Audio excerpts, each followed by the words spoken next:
Hello students, कैसे हैं आप लोग। आई एम अभिषेक सक्सेना और हम लोग स्टार्ट कर रहे हैं न्यू चैप्टर क्लास 12 का chemistry chapter number 1 solid state, वो भी बोर्ड पैटर्न में, क्योंकि अब हम बोर्ड्स की प्रिपरेशन करने जा रहे हैं बच्चों। तो सबसे पहला टॉपिक है हमारा सॉलिड स्टेट, जो कि मैंने आपको शायद 11th की स्टार्टिंग में बताया था some basic concept of chemistry में, कि हम लोगों ने मैटर को, सबसे पहला यहाँ पर टर्म आता है मैटर, क्योंकि केमिस्ट्री का जो करता धरता है, जो भी पूरी केमिस्ट्री चलेगी वो चलेगी मैटर के वजह से। तो सबसे पहला पॉइंट आपको पता होना चाहिए, what is matter.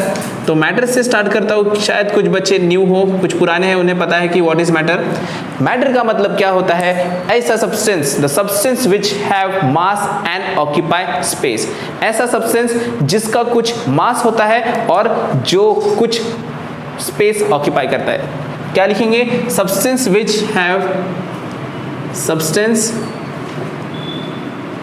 Have mass and occupy space. अब सबसे पहला क्वेश्चन आता है कि ये मास का मतलब क्या होता है। तो मास का मतलब होता है क्वांटिटी, मास का मतलब होता है क्वांटिटी ऑफ सब्सटेंस। जैसे एग्जांपल, अगर आप कोई सामान खरीदने जाते हो, जैसे आप शक्कर दुकान में खरीदने जाते हो और आपने कहा 1 kg शुगर, 1 किलो शक्कर, 1 kg इज अ मास, तो 1 kg शुगर बोलेंगे तो वो छोटा एक पैकेट दे देगा आपको 1 किलो शक्कर का। बट अगर मैंने कहा 50 kg शुगर, तो आपके दिमाग में पिक्चर आएगी एक बोरा भर के शक्कर लाना है।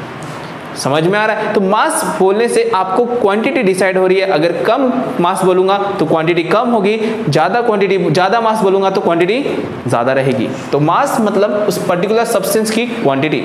अब सेकेंड वर्ड वहां पर यूज किया गया है ऑक्यूपाई स्पेस। ऑक्यूपाई स्पेस का मतलब क्या होगा, ऑक्यूपाई स्पेस का, जैसे कि ये pen, this pen is a matter. क्यों? क्योंकि अगर मैं इसका मास निकालूं तो it will have some mass, 10 gram, 20 gram, 100 gram, कुछ ना कुछ इसका मास आने वाला है। बात क्लियर। एंड इसको रखने के लिए मुझे एक पर्टिकुलर जगह लगेगी या नहीं लगेगी। सपोज मेरे पास एक पेंसिल बॉक्स है या कंपास बॉक्स, हमारा ज्योमेट्री बॉक्स, उसमें पूरा पेन से वो पूरा पैक हो गया और मैं इसको रखना चाहता हूँ, तो क्या इसको मैं वहां पे रख सकता हूँ? अगर मेरा बॉक्स पूरा पैक है तो क्या मैं इसे वहां पर रख सकता हूं? नहीं रख सकता, जगह नहीं हो पाएगी, बिकॉज इससे एक सेपरेट जगह लगने वाली है।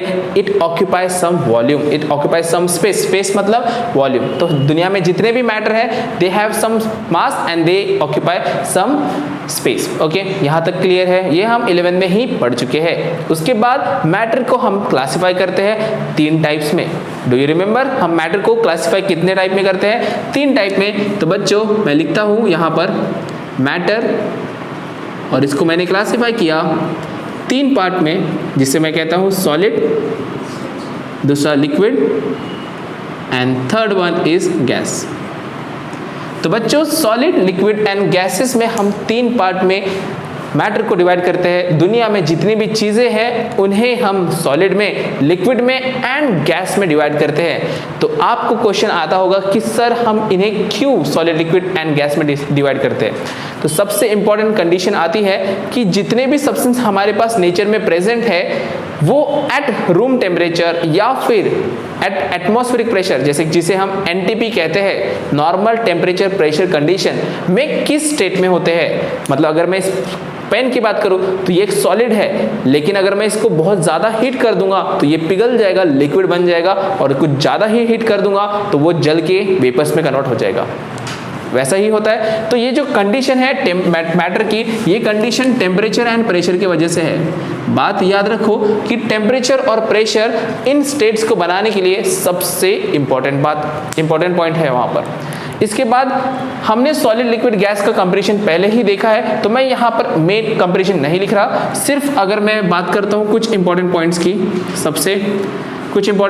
तो सबसे पहला देखने में अगर हम बात करें सॉलिड की, लिक्विड की एंड गैस की, तो सॉलिड का होता है फिक्स शेप। क्या होता है? शेप, फिक्स शेप होता है। एंड लिक्विड एंड गैस की अगर मैं बात करूं तो नो फिक्स शेप। क्यों कहा ऐसा मैंने?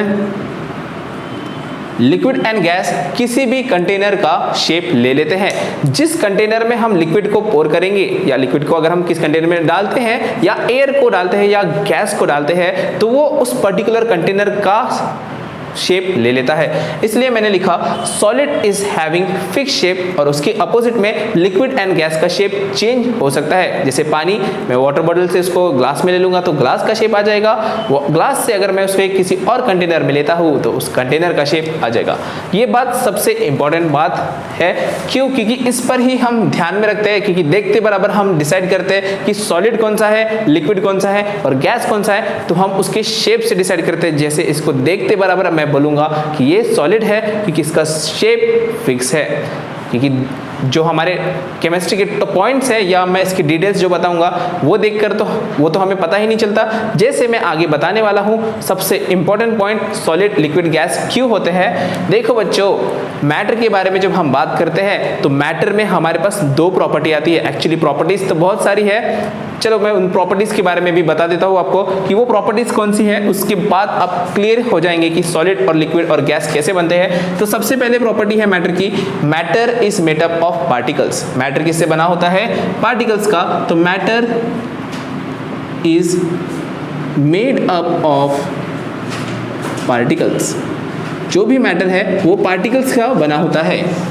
अब दूसरा इंपॉर्टेंट पॉइंट कि ये जो पार्टिकल्स है ये शांति से नहीं बैठते, ये पार्टिकल्स शांति से नहीं बैठते, इन पार्टिकल्स के बीच में थोड़ा ना थोड़ा स्पेस होता है। सो पार्टिकल्स हैव इंटर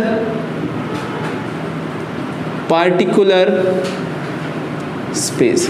तो बच्चों, जितने भी पार्टिकल्स इस मैटर में प्रेजेंट होंगे उन पार्टिकल्स के बीच में छोटा छोटा स्पेस प्रेजेंट होगा। जितने भी पार्टिकल्स प्रेजेंट होते हैं उनके बीच में छोटा छोटा स्पेस है, उस स्पेस को हम कहते हैं इंटर पार्टिकुलर स्पेस। बात क्लियर है? उसके बाद में अब पार्टिकुलर स्पेस हो गई, उसके बाद हम कहेंगे कि ये जो जितने भी पार्टिकल्स हैं ये पार्टिकल्स कंटिन्यूसली मूव करते रहते हैं। क्या करते रहते हैं? कंटिन्यूसली मूव करते रहते हैं। सो पार्टिकल्स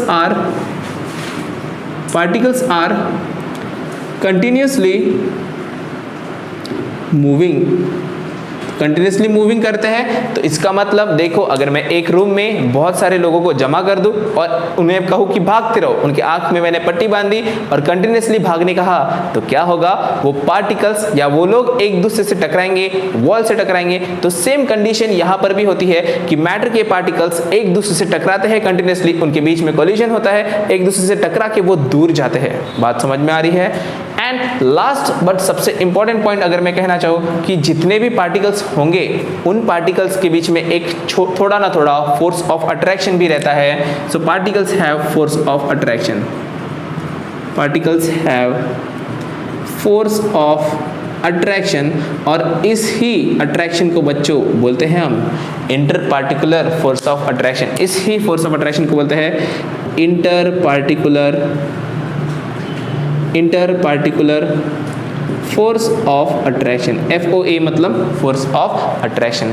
देखो बच्चों, यहां पर आप समझ सकते हो कि पार्टिकल्स के ऊपर दो फोर्सेस आ रहे हैं। जैसे अगर मैं एक डायग्राम बनाता हूं, यहां पर अगर एक मैटर है, उस मैटर में पार्टिकल्स होंगे बहुत सारे, मिलियंस में पार्टिकल्स होंगे। आपने मोल कॉन्सेप्ट पढ़ा है, एवोगैड्रो नंबर पढ़ा है, it is 10 to the power 3। 1 gram भी मैं सब्सटेंस लेता हूं तो 10 टू द पावर 3 में पार्टिकल्स मुझे मिल जाएंगे। तो 10 टू द पावर 3 अगर पार्टिकल्स है, उन पार्टिकल्स में देखो सबसे पहले कहा कि this particle are continuously moving की वजह से वो एक दूसरे से टकराते हैं और एक दूसरे से दूर जाते हैं। इसका मतलब ये दो अगर पार्टिकल लेता हूं तो ये पार्टिकल दूर जाएगा इधर और ये पार्टिकल दूर जाएगा इधर। पहला मतलब एक तो रिपल्सिव फोर्स हो गया, मतलब मैं यहां पे लिख सकता हूं कि पार्टिकल्स के बीच में एक रिपल्सिव फोर्स होता है। ठीक है, कोई भी दो पार्टिकल की बात करो, बाकी पार्टिकल चलो हटा देते हैं हम समझने के लिए कि मैंने बाकी पार्टिकल हटा दिए। असली में तो होंगे, लेकिन हम सिर्फ समझने के लिए बोल रहे हैं कि सिर्फ दो पार्टिकल है और ये दो पार्टिकल के बीच में रिपल्सिव फोर्स है जो दूर दूर ढकेल रहा है। और दूसरा मैंने कहा था particles have inter particular force of attraction. तो दूसरा इनके बीच में एक दूसरे को अट्रैक्ट करने वाला फोर्स भी है, दैट इज अट्रैक्टिव फोर्स। तो देखो यहां पर इन पार्टिकल्स के ऊपर एक रिपल्सिव फोर्स भी है, एक अट्रैक्टिव फोर्स भी है।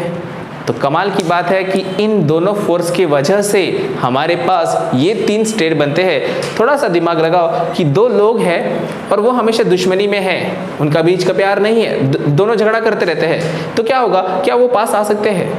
अगर उनका दुश्मनी ज़्यादा है, प्यार से ज़्यादा दुश्मनी है, तो वो दूर दूर रहेंगे। इसका मतलब वो पार्टिकल्स दूर दूर रहेंगे। और आपको पता है पार्टिकल्स दूर दूर कहाँ रहते हैं?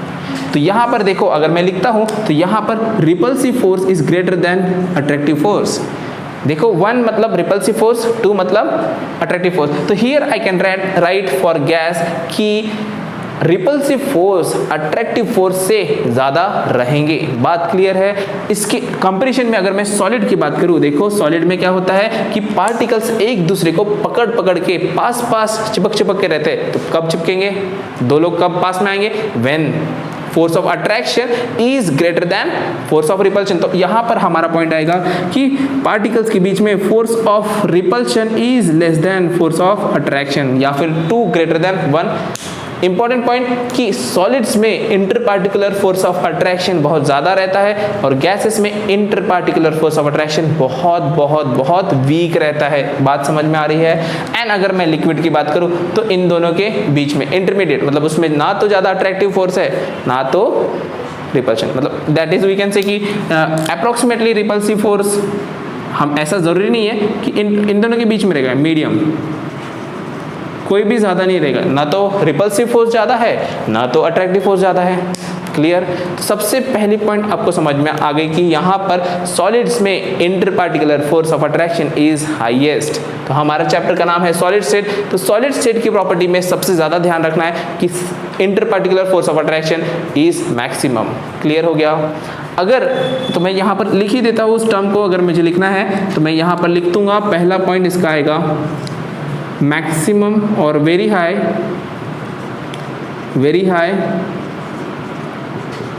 इंटरपार्टिकुलर फोर्स ऑफ अट्रैक्शन। ठीक है, इंटरपार्टिकुलर फोर्स ऑफ अट्रैक्शन बहुत ज़्यादा है। अब देखो इसके बाद, अब फोर्स ऑफ अट्रैक्शन ज़्यादा है तो क्या वो पास पास रहेंगे या दूर दूर रहेंगे? अगर फोर्स ऑफ अट्रैक्शन ज़्यादा है तो दो लोग पास में रहेंगे ना, कि दूर दूर रहेंगे? झगड़ा नहीं है, पास पास। फोर्स ऑफ अट्रैक्शन ज़्यादा है तो पास पास रहेंगे। और अगर पास पास रहेंगे तो जो हमने कहा था कि स्पेसेस जो होती है, स्पेसेस के बारे में मैंने कहा था कि इनके बीच में स्पेस होते हैं, तो स्पेसेस कैसे होगी? स्पेसेस बहुत कम होगी। तो मिनिमम, यहाँ पे मैं लिखता हूँ नेक्स्ट पॉइंट, सेकेंड पॉइंट आएगा मिनिमम इंटरपार्टिकुलर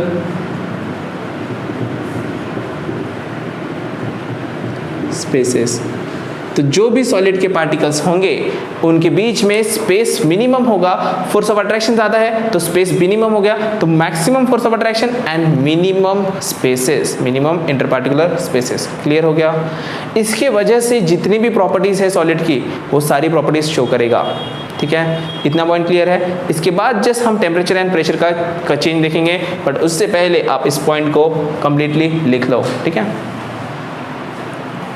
ओके। तो अब हम सॉलिड स्टेट के कुछ प्रॉपर्टीज, इंपॉर्टेंट प्रॉपर्टीज को लिस्ट बना लेते हैं कि किस तरीके से उस प्रॉपर्टीज, मतलब अब हमने देखा सबसे पहला पॉइंट कि inter particular force of attraction बहुत ज़्यादा रहता है, उसके वजह से सॉलिड पर क्या इफेक्ट पड़ता है अब हम देखते हैं। जैसे कि अब सॉलिड स्टेट ही लिख देता हूँ, सॉलिड की प्रॉपर्टीज।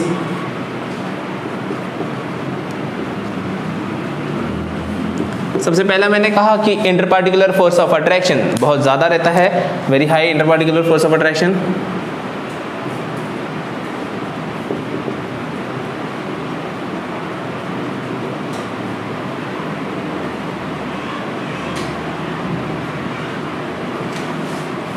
उसके साथ में ही हमने कहा कि minimum इंटरपार्टिकुलर space,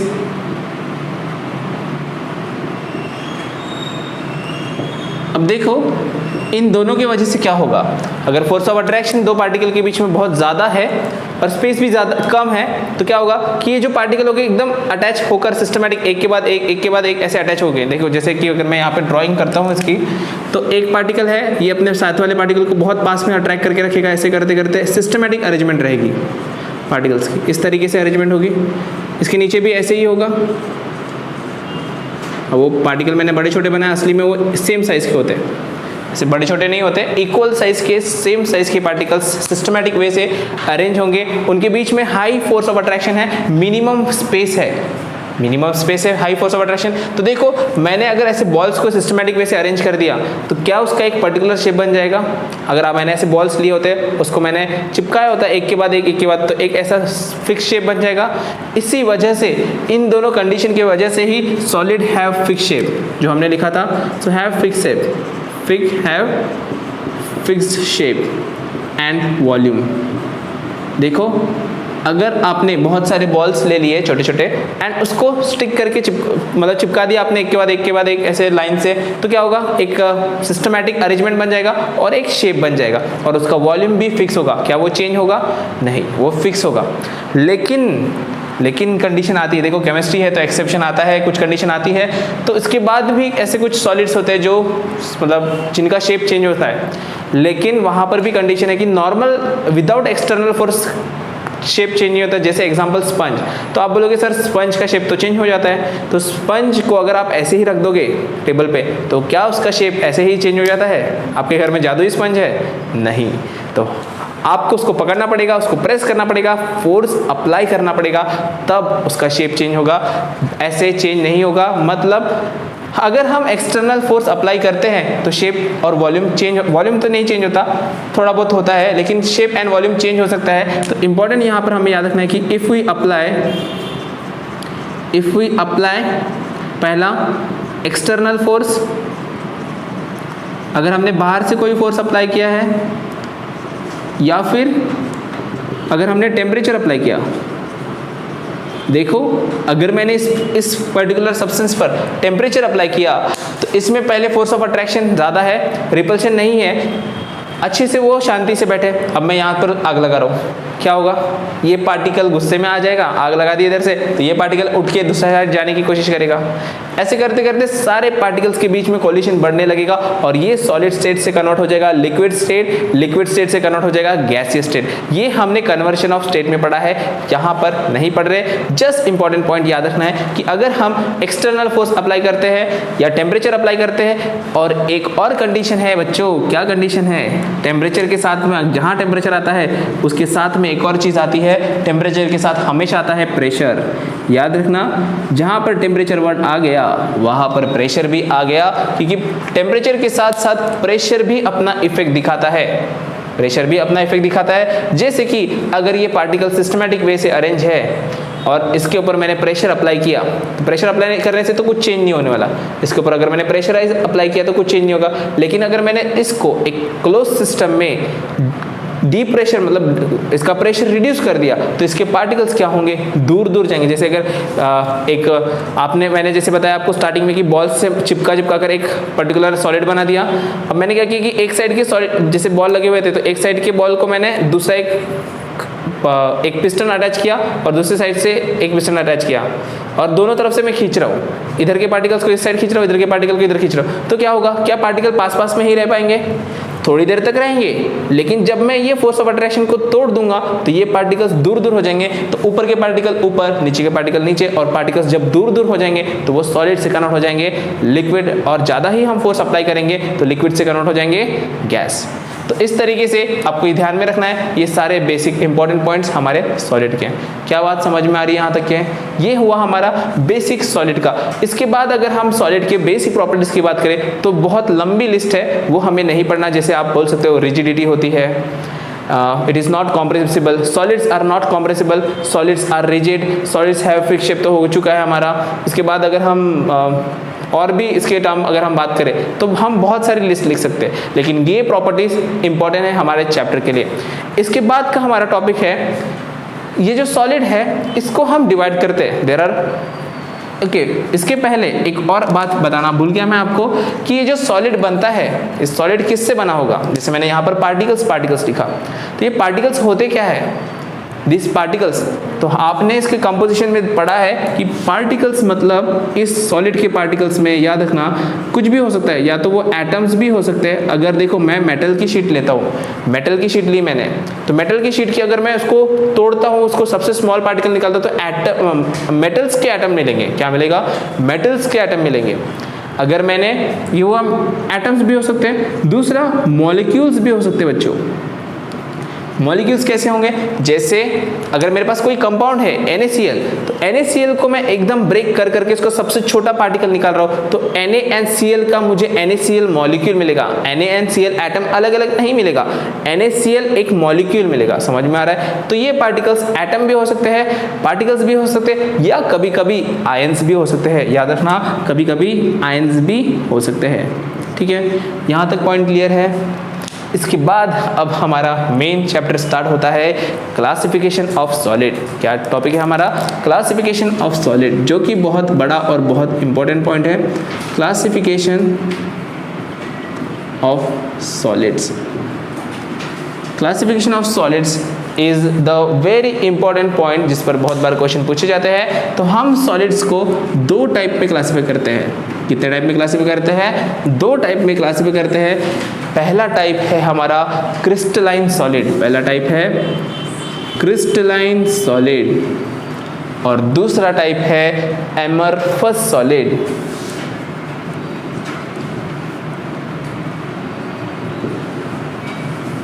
crystalline and amorphous. देखो बच्चों, क्रिस्टलाइन एंड एमरफस की जब मैं बात करता हूँ, तो क्रिस्टलाइन एंड एमरफस आप सिर्फ सॉलिड को देखकर नहीं बता सकते कि वो क्रिस्टलाइन है या फिर एमरफस, क्योंकि ऐसे बहुत से सॉलिड है आपको समझेगा ही नहीं कि वो एमरफस है या क्रिस्टलाइन। तो अब जब हम धीरे धीरे इनके प्रॉपर्टीज की बात करेंगे, तब आपको समझेगा कि क्रिस्टलाइन क्या होते हैं और एमरफस क्या होते हैं। सबसे पहला अब देखो, अब इसकी प्रॉपर्टी, जैसे मैंने यहाँ कहा था कि सॉलिड्स को आप उसके प्रॉपर्टी से नहीं पहचान सकते कि उसकी इंटरमॉल। देखो इस पेन में क्या आपको इसके इंटरपार्टिकुलर स्पेस दिख रहे हैं? क्या आपको इस पेन की इंटरपार्टिकुलर स्पेस दिख रहा है? क्या आपको इसके बीच का फोर्स ऑफ अट्रैक्शन दिख रहा है? नहीं, फिर भी आप इसको बोल रहे हो सॉलिड। तो बाहर देखकर आपने समझा कि ये सॉलिड है क्योंकि इसका शेप फिक्स है।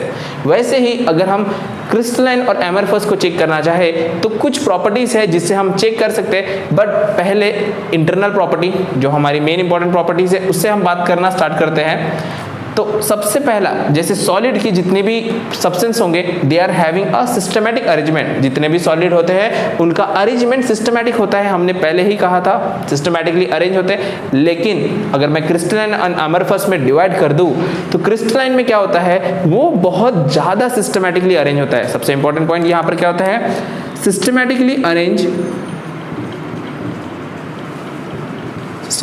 Arrange for long range.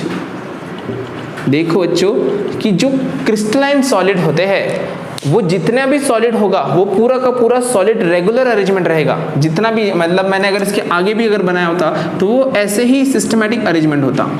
समझ में आ गया? लेकिन इसका अपोजिट एमरफस में क्या होता है कि थोड़ा अरेंजमेंट सिस्टमैटिक हो गया, फिर बीच बीच में वो ब्रेक कर देगा, ऐसे तोड़ देगा, फिर से सिस्टमैटिक हो जाएगा, फिर से ब्रेक कर देगा, ऐसे कहीं कहीं पर ब्रेक होगा और कहीं कहीं पर सिस्टमैटिक अरेंजमेंट। मतलब अरेंजमेंट तो होगी, इसमें भी थोड़ी ना थोड़ी अरेंजमेंट होगी because it is a solid, but this arrangement, systematic arrangement is for short range. याद रखना, सिस्टमैटिक अरेंजमेंट या फिर arrangement is for short range. अब शॉर्ट रेंज का मतलब तो आपको पता ही है। शॉर्ट रेंज मतलब थोड़ी सी दूरी के लिए, मतलब इसमें जो पार्टिकल्स होंगे थोड़ी दूर तक अरेंज होंगे, फिर बाद में फिर से उसमें गड़बड़ हो जाएगी, अनसिस्टमैटिक, अनरेगुलर अरेंजमेंट, फिर systematic arrangement. But crystalline solid में सिस्टमैटिक अरेंजमेंट। तो क्या आप इस प्रॉपर्टी से किसी सॉलिड को क्लासिफाई कर सकते हो कि ये क्रिस्टलाइन है, ये नॉन क्रिस्टलाइन है? क्या आप क्लासिफाई कर सकते हो देखकर? नहीं बच्चों, क्योंकि इससे आप किसी सॉलिड को देखते हो तो क्या आपको उसका अरेंजमेंट दिखता है? नहीं दिखता। किसी भी सॉलिड का आपको आंखों से अरेंजमेंट नहीं दिखेगा। तो इस प्रॉपर्टी, ये प्रॉपर्टी सिर्फ डिफरेंस लिखने के लिए या फिर इनका मतलब समझने के लिए है। बाकी के जो पॉइंट्स है अब हम एक एक करके देखेंगे कि हम देखने से कैसे डिटरमाइन करेंगे कि क्रिस्टलाइन कौन सा है और एमरफस कौन सा है। दूसरा पॉइंट मैं लिखता हूँ कि जो भी क्रिस्टलाइन सॉलिड होते हैं उसे हम कहते हैं ट्रू सॉलिड। क्या कहते हैं हम उसे? True solid. क्योंकि ये देखो इनका अरेंजमेंट सही है।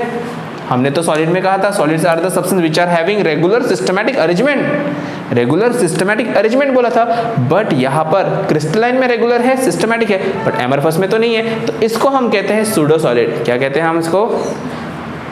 इसको हम कहेंगे सूडो सॉलिड। अब देखो बच्चों, आपने थोड़ा बायो पढ़ा होगा, तो वहाँ पे सूडोपोडिया रहता है। तो सूडो मतलब क्या होता है? फॉल्स। सूडो मतलब क्या होता है? फॉल्स, नकली। तो ये नकली सॉलिड है, असली सॉलिड नहीं। इसको सूडो सॉलिड बोलते हैं, सूडो लिक्विड बोलते हैं, या फिर इसको सबसे इंपॉर्टेंट याद रखना, सुपर कूल्ड लिक्विड बोलते हैं। इसको याद रखना, सुपर कूल्ड लिक्विड। अब देखो सुपर कूल्ड लिक्विड क्यों कहा गया है? क्यों कहा गया है? क्योंकि ये जो सॉलिड, एमरफस सॉलिड बनाए जाते हैं, एक्चुअली में वो लिक्विड होते हैं। उसको बहुत ज़्यादा ठंडा कर दे, किसी लिक्विड को बहुत ज़्यादा ठंडा कर दोगे तो थोड़ा थोड़ा सॉलिड की तरह दिखता है। अगर मैंने किसी लिक्विड को बहुत ज़्यादा ठंडा कर दिया एकदम से, तो वो सॉलिड बन जाता है, उससे हम कहते हैं एमरफस। जैसे कि एग्जांपल ग्लास, एमरफस का एग्जांपल है, बेस्ट एग्जांपल ग्लास। ग्लास क्या होता है? वो लिक्विड टाइप होता है, वो लिक्विड टाइप होता है। उसको जैसे ही वो पिघल जाता है, वैसे ही हम उसको ठंडे ठंडे पानी में डाल देते हैं और वो सॉलिड बन जाता है। मतलब एकदम गर्मी से एकदम ठंडा कर देते हैं, इसलिए उसको बोलते हैं सुपर कूल्ड लिक्विड। क्या कहते हैं? Super cooled liquid. ओके, अब इस पॉइंट से भी आप डिटरमाइन नहीं कर सकते कि कौन सा क्रिस्टलाइन है और कौन सा एमरफस है। तो चलो नेक्स्ट पॉइंट में बोलता हूँ, जो आपको पक्का बता देगा कि क्रिस्टलाइन कौन सा है और एमरफस कौन सा है। हम बात करते हैं मेल्टिंग पॉइंट की। तो जितने भी क्रिस्टलाइन सब्सटेंस होते हैं, उनमें होता है शार्प मेल्टिंग पॉइंट। क्या होता है उसमें? Sharp melting point. Sharp melting point मतलब जैसे आपने पढ़ा है कि वाटर का मेल्टिंग पॉइंट होता है 0 डिग्री सेल्सियस, और अगर आप किसी कंटेनर में 10 आइस क्यूब को मेल्ट करते हो, उसमें एक आइस क्यूब भी बच गया, तो एक आइस क्यूब भी लास्ट तक के 0 डिग्री सेल्सियस पर ही मेल्ट होगा, उसके बाद टेम्परेचर बढ़ता है। ये आपने 9th में पढ़ा था। इसका मतलब जितने भी क्रिस्टलाइन सॉलिड्स होते हैं, उनका मेल्टिंग पॉइंट फिक्स होता है, मतलब फिक्स टेम्परेचर 0 मतलब 0 ही होगा। लेकिन अगर मैं एमरफस की बात करूं तो फिक्स टेम्परेचर नहीं होता। इसका एग्जांपल प्लास्टिक का है। अगर मैं किसी प्लास्टिक कंटेनर को ले लूं और मैं इसको हीट करते रहूं, तो क्या होगा? वो हीट होते रहेगा, वो पहले मेल्ट हो जाएगा। पहले क्या होगा? मेल्ट होगा, फिर बाद में वो मतलब मेल्ट मतलब पूरा एक साथ मेल्ट नहीं होता, थोड़ा थोड़ा मेल्ट होता है। एंड इसमें मेल्टिंग पॉइंट रेंज में आती है। किस में आती है? रेंज। तो melting point is in range.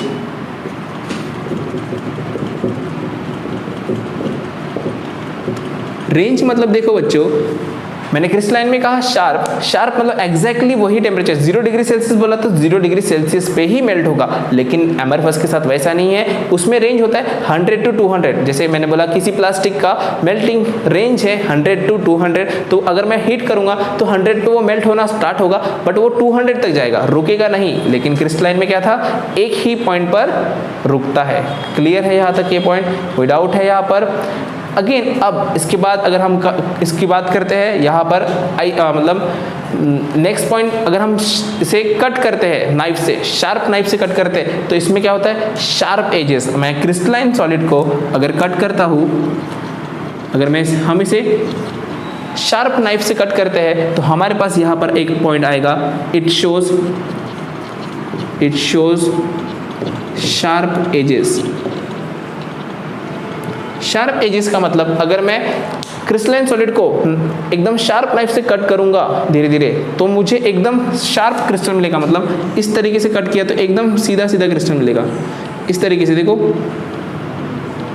एकदम स्ट्रेट मिलेगा, यहाँ पर कोई ऐसे क्रैक वैक नहीं मिलेगा, एकदम स्ट्रेट मिलेगा।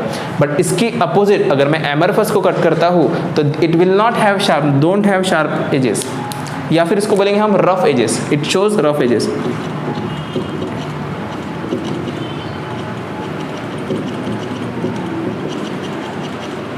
मतलब अगर मैंने इसको कट किया तो ऐसा नहीं दिखेगा। चलो यहाँ पर बनाता हूँ, इसके पार्टिकल ऐसे कट हो जाएंगे। अगर मैंने किसी पर्टिकुलर सॉलिड को कट किया तो इसमें स्ट्रेट नहीं कटे हुआ, यहाँ पर एक रफ सरफेस बनेगा। जैसे कि क्रिस्टलाइन में क्या था? एकदम शार्प एजेस बन रहे थे, एकदम प्लेन कट हो रहा था। बट इसके अपोजिट एमरफस में क्या होगा? शार्प एज नहीं कट होंगे, रफ एज कट होंगे। तो यहाँ तक पॉइंट क्लियर हुए, क्रिस्टलाइन सॉलिड एंड एमरफस। मतलब आप इस दोनों पॉइंट से कि अगर हम आपको चेक करना है कि क्रिस्टलाइन कौन सा है, तो आप कट करके चेक कर सकते हो कि क्रिस्टलाइन में शार्प एजेस मिलेंगे, बट एमरफस में रफ एजेस मिलेंगे। बात क्लियर हुई? कुछ और पॉइंट्स है, बट उसके पहले आप इसको नोट कर लो, उसके बाद हम उसे लिखते हैं। ठीक है? ओके, तो बेसिक प्रॉपर्टीज हमें पता चल गई क्रिस्टलाइन सॉलिड की एंड एमरफस सॉलिड की। हम ऐसे तो पहचान सकते हैं, अब उसको कट करके देखेंगे या फिर मेल्टिंग पॉइंट। सबसे इंपॉर्टेंट बात याद रखना, मेल्टिंग पॉइंट टेस्ट से हम चेक कर सकते हैं क्रिस्टलाइन कौन सा है और एमरफस कौन सा है। बाकी कोई टेस्ट फेल है, मतलब बाकी के टेस्ट से हम नहीं पता कर सकते। अब देखो नेक्स्ट प्रॉपर्टी क्रिस्टलाइन सॉलिड की एंड एमरफस सॉलिड की। इसमें देखो क्रिस्टलाइन सॉलिड में क्या होता है, सिस्टमैटिक अरेंजमेंट होता है एंड एमरफस में अरेंजमेंट होता है लेकिन डिस्टर्ब रेगुलर नहीं होता, थोड़ा अरेंजमेंट रहेगा, थोड़ा ब्रेक होगा।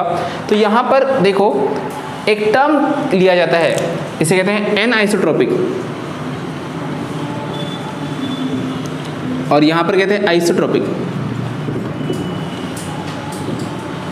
अब इस टर्म को समझने के लिए आपको समझना होगा कि अरेंजमेंट कैसा होता है। देखो अरेंजमेंट में यहाँ बनाने की कोशिश करता हूँ कि क्रिस्टलाइन सॉलिड है, तो सपोज एक ब्लैक लेयर है मेरे पास, 4 डॉट के बना, तो आप कॉपी में बड़ी ज़्यादा लेयर्स के बनाएंगे। उसके बाद ब्लू डॉट है, दिख रहे क्या, ब्लैक और ब्लू डॉट्स, फिर से ब्लैक डॉट्स हैं, फिर ब्लू डॉट्स हैं। बट यहाँ पर ऐसा कुछ नहीं है, यहाँ पर मतलब कहीं पर ब्लू कहीं पर ब्लैक, ऐसे कुछ अरेंजमेंट नहीं है, इधर कुछ भी रैंडम अरेंजमेंट रहेगा।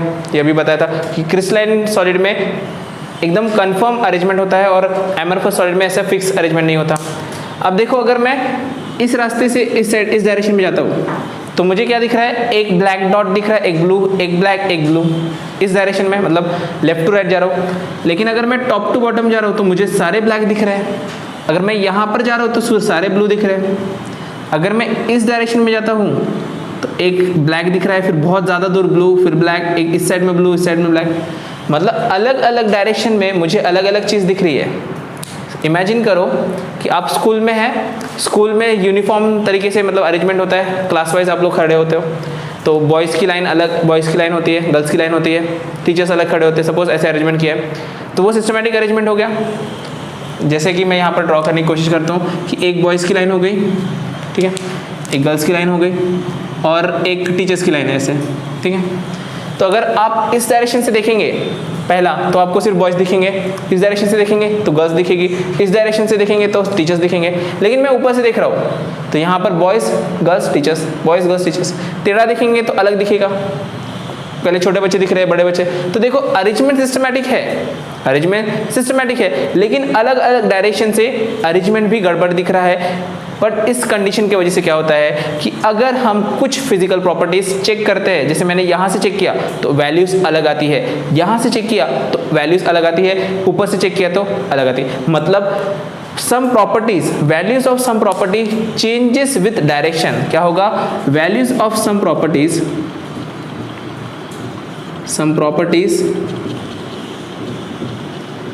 changes with direction, या फिर वैल्यूज की जगह आप सिर्फ अगर प्रॉपर्टीज भी लिखोगे तो भी चलेगा। Properties changes with direction, properties, अब प्रॉपर्टीज कौन सी, जैसे कि रिफ्रैक्टिव इंडेक्स, इसमें कौन सी प्रॉपर्टी है कि रिफ्रैक्टिव इंडेक्स, ये आपने पढ़ा है 10th में, रिफ्रैक्टिव इंडेक्स बोलो, या फिर कंडक्टिविटी, या और भी बहुत सारी physical property, not chemical property, physical property, कि मैं इस डायरेक्शन से देखूंगा तो अलग रिफ्रैक्टिव इंडेक्स आएगा, इधर से देखूंगा तो अलग रिफ्रैक्टिव इंडेक्स, हर डायरेक्शन से अलग अलग रिफ्रैक्टिव इंडेक्स आएगा। बात समझ में आई। लेकिन इसके अपोजिट एमरफस में क्या होता है, isotropic, same property in all the direction. क्या होगा, same property, same properties in all direction, मतलब आप कोई भी डायरेक्शन में चले जाओ, आप कोई भी डायरेक्शन में चले जाओ आपको प्रॉपर्टी सेम मिलेगी। इसका एग्जांपल, सपोज आप शादी में गए हो किसी फंक्शन में, अभी तो लॉकडाउन है, लेकिन सपोज आप शादी में गए हो, वहाँ पर बहुत भीड़ है, तो क्या वहाँ पे बच्चों की लाइन, बॉयज़ की लाइन, गर्ल्स की लाइन इस तरीके से होता है, सब मिक्स होता है। और अगर आप एक जगह से दूसरी जगह जाना चाहते हो, मतलब ट्रैवल करना चाहते हो, तो आपको बच्चा भी मिल सकता है, कोई लड़का भी मिल सकता है, लड़की भी मिल सकती है, मतलब आपको सबको पार करते करते जाना पड़ेगा। बात समझ में आ रही, मैं एक भीड़ की बात कर रहा हूँ। बट अगर यूनिफॉर्म होता लाइन से, अगर बॉयज़ एक साइड बॉयज़ होते, एक साइड गर्ल्स होते, एक साइड टीचर्स होते, तो फिर आपको एक अरेंजमेंट तो सिस्टमैटिक होता, लेकिन अलग अलग डायरेक्शन में अलग अलग लोग मिलते।